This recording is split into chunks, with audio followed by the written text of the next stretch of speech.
Hello. Ayan, 11 years old na si David. Ayan lang. Kantahan na lang kita ng happy birthday.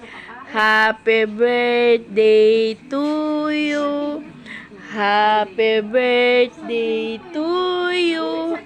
Happy birthday, happy birthday, happy birthday to you. Kahit wala tayong handa, ang importante malusog at nag-aaral ng mabuti para ay magkaroon ng magandang trabaho.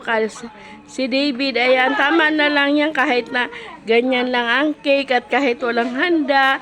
Basta importante malusog. Ayan, ito na. Ayan, ano.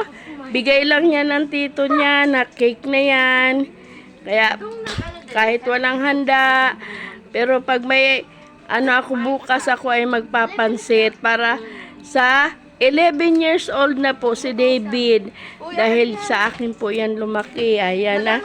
Kanyang birthday.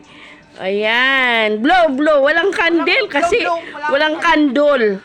Kasi nga walang kandol ba? Ang laki-laki man ng kandol na inaano. Tama na yan. Bye-bye ga. Ayan.